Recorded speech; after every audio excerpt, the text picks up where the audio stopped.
a demanda de moeda é decrescente em relação ao poder de compra de cada unidade monetária. Crescendo o poder de compra de cada unidade monetária, a curva de demanda de moeda é decrescente, então cai a demanda de moeda.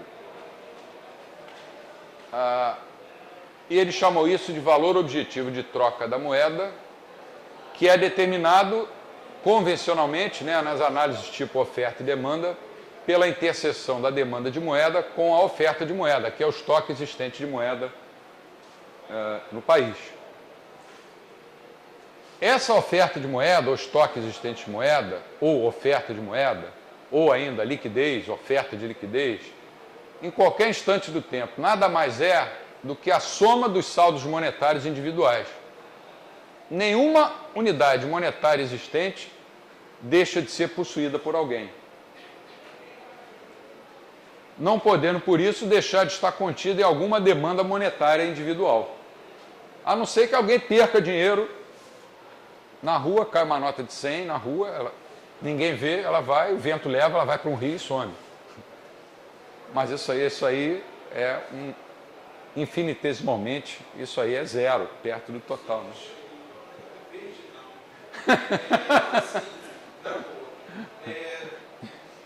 A lei de utilidade marginal se aplica na moeda. Isso, foi isso que o Mises tentou provar, com o teorema da regressão. Normalmente. Porque... Porque me parece um pouco óbvio até que cada unidade de moeda a mais, ela vai perder, ela tem um elemento aí de escassez. Sim, claro. Não, para nós isso é uma coisa natural, mas na época os economistas diziam, não, a moeda é diferente, porque ela é o meio de pagamento, então ela não está sujeita à lei da utilidade marginal. Quanto mais moeda você tiver, mais feliz você fica. O tipo do argumento era esse. Aí o Mises... Aí o Mises disse, não é bem assim. Você pode aplicar a lei da utilidade marginal, o princípio da utilidade marginal, para analisar os fenômenos monetários. E é o que ele fez com o chamado teorema da regressão, que vai aparecer em seguida. Mas o poder de compra da moeda não é como se costuma considerar. Você pega diversos livros, até de introdução à economia, eles definem o poder de compra da moeda como o inverso do nível geral de preços. Alguma equação do tipo assim, poder de compra da moeda é 1 sobre P, o inverso do nível geral de preços, que é uma média de todos os preços, né? É claro que quando todos os preços sobem, o poder de compra da moeda cai. Mas o Mises falou, não, o poder de compra da moeda não é isso. Por sinal, ele já observava, nível geral de preço é uma coisa que não existe. Quer dizer, não é que não exista, você pode calcular. Eu mesmo trabalhei 2 anos na Fundação Getúlio Vargas calculando o IGP, o Índice Geral de Preços. Nem queiram saber as ginásticas que nós temos que fazer para calcular aquilo. Elucubrações mentais e mágicas e quiromancias. Mas é uma coisa que você calcula estatisticamente. Só que ele falava, tá bom, você pode calcular, mas não existe o nível geral de preço, porque não existe um PIB. O nível geral de preço seria o preço de cada unidade de PIB. O que existe são simplesmente preços. Você tem o preço do fio, o preço do projetor, o preço da tela, o preço do PC, o preço da folha de papel. Você não tem um preço para um produto, que é o PIB. O poder de compra ou preço de cada unidade monetária, na verdade, é um conjunto de... Olha o raciocínio do Mises. É um conjunto das quantidades de bens e serviços alternativos que essa unidade monetária pode comprar. E como esse conjunto é específico e é heterogêneo, aí ele está sendo bem austríaco, ele não pode simplesmente ser somado, quer dizer, somado de cada um, para obter uma unidade de preços agregados ao nível geral de preços. E aí vem o teorema, ficou conhecido como teorema da regressão de Mises, que foi uma demonstração genial dele para mostrar que a moeda também pode, a moeda com crase pode ser aplicado o princípio da utilidade marginal. Como é que ele resolveu o problema da circularidade? Esse problema fez muitos economistas da mainstream da época Marshall e os que vieram depois, fez com que eles deixassem de aplicar a análise marginal, que, olha só, levaram 700 anos para descobrir a resposta à teoria do valor, a teoria da utilidade marginal. Aí se generalizou a crença de que, bom, a utilidade marginal é um negócio legal, mas só pode ser aplicado no nível micro. Na teoria monetária, você não pode aplicar a teoria da utilidade marginal. Então, eles pararam de aplicar a análise marginal para determinar o valor da moeda e partiram para uma postura de equilíbrio geral, walrasiana, né, Leon Walras, e até hoje ainda não se livraram disso. Só as famosas versões de Cambridge, né, do Marshall, a demanda de moeda é KPY, M igual a K, PY, e a versão do Irving Fisher, de 1910, a famosa equação de trocas de Fisher, MV igual a PT, ficou conhecida como teoria quantitativa da moeda. Mas eles tratavam tudo no nível macro e de equilíbrio. A solução do Mises, genial, como quase tudo que ele fez, é o teorema da regressão. E ele já apresentou em 1912, no seu famoso tratado. Há 100 anos atrás, há 99 anos atrás, o cara já sabia dessas coisas, imagina. Os economistas, muitos até hoje, ainda não sabem, ou ainda não entenderam. Esse teorema, mesmo sendo uma só das contribuições importantes do Mises para a ciência econômica, também é, infelizmente, um dos mais desconhecidos. Se você perguntar para um economista com PhD, na melhor universidade do mundo, você sabe o teorema da regressão do Mises? Ele, com 99% de certeza, vai dizer, não, nunca ouvi falar. Como eu cheguei ao grau de doutorado, doutor em economia, nunca tinha ouvido falar. Por uma deficiência na formação dos economistas, né? Eu acho que a gente tem que estudar a teoria quantitativa da moeda, que chega aos mesmos resultados que a escola austríaca, por exemplo, em termos de inflação, mas também deveria estudar a escola austríaca.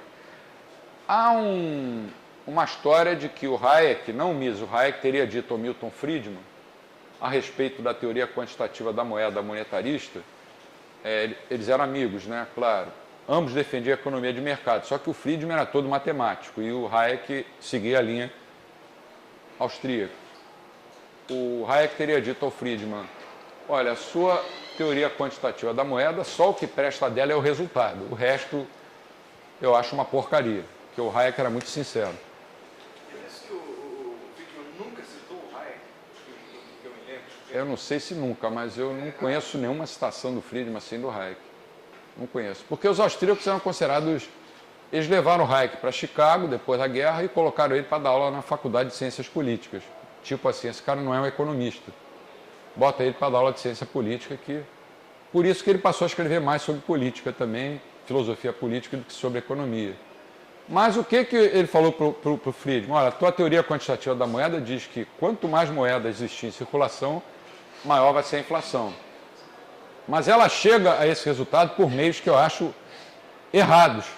Então eu fico com o teu resultado, que é igual ao meu, mas a tua teoria eu jogo fora.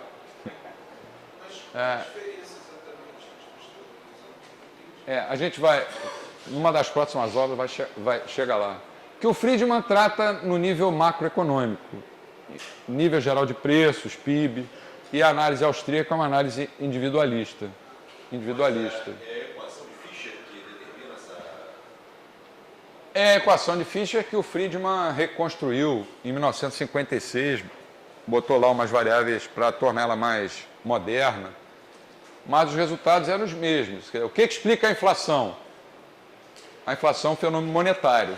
Os monetaristas eram firmes nisso. Quando o Friedman falou isso em 1956, queriam matar ele, dizendo que ele era um cara conservador, ultradireitista e não sei o quê. Levaram 40, 50 anos para descobrir que a inflação é um fenômeno monetário. Os austríacos já sabiam disso, não é nem desde 1912, desde o livro do Menger. E se você quiser voltar no tempo, desde o padre Juan de Mariana e o Richard Cantillon. Esse teorema, então, é desconhecido. Vamos ver como é que o Mises solucionou esse problema no círculo austríaco. É o teorema da regressão. Eu vou falar devagar, porque o raciocínio tem que ser acompanhado. É simples, mas tem várias etapas. E por que ele chamou de teorema da regressão? Porque ele vai regredindo no tempo. Em qualquer período de tempo, digamos, no dia dt, dt pode ser, por exemplo, o dia de hoje, dia 24 de novembro. O valor ou poder de compra da moeda é determinado pela interação da oferta de moeda com a demanda de moeda observada nesse mesmo dia. Até aí ele está sendo igual a todo mundo, todos os economistas. Esta última, ou seja, a demanda de moeda, como sabemos, é determinada pela utilidade marginal da moeda para os indivíduos. E essa utilidade marginal da moeda para os indivíduos tem um componente histórico, porque depende do poder de compra, que ele chamou de V, existente no dia anterior. Isso é, do valor em T-1, do poder de compra no dia anterior. Mas o poder de compra de ontem foi determinado pela oferta e demanda de moeda monetárias no dia precedente, DT-2, que por sua vez dependia de VT-3. E assim sucessivamente, ele vai regredindo. DT-4, VT-5, ele vai regredindo. E vai chegar aonde? Ele vai empurrando essa regressão temporal para trás até o dia D0. Até, sei lá, o passado mais remoto, em que a moeda não era usada como meio de trocas, sendo apenas utilizada para consumo direto. O que quer dizer isso? Que o dia D1, que é o dia posterior a D0, então foi o primeiro em que a moeda passou a ser usada como tal, como meio de troca. Enquanto D0 foi o último dia em que a moeda foi utilizada como uma mercadoria comum, por exemplo, o ouro.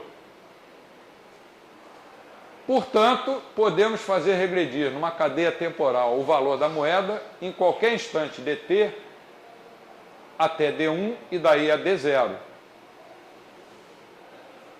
Com isso, nós vemos que a demanda da moeda mercadoria, antes da moeda ser usada como meio de troca, quer dizer, moeda mercadoria, por exemplo, ouro no dia D1, dependia do poder de compra do ouro no dia anterior, ou seja, V0.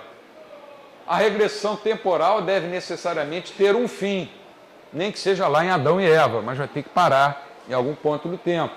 Uma vez que a demanda de ouro no dia D0 consistia necessariamente de seu valor direto para consumo, sem qualquer componente histórico, ou seja, sem influência do preço do ouro no dia D-1. Uma solução genial, simples e genial, e que nenhum economista conhece. Só os austríacos.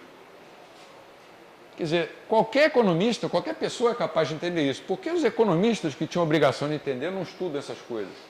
Ah, porque os austríacos são os caras muito radicais, são isso, são aquilo, são de direita, são entreguistas, são... Né? Entreguista quando é brasileiro, latino-americano. Se for americano, não, eles dizem que o cara é... Aí essa turma do Ron Paul... Essa turma do Ron Paul não tem a menor chance de ganhar a eleição, então... É uma tendenciosidade muito grande.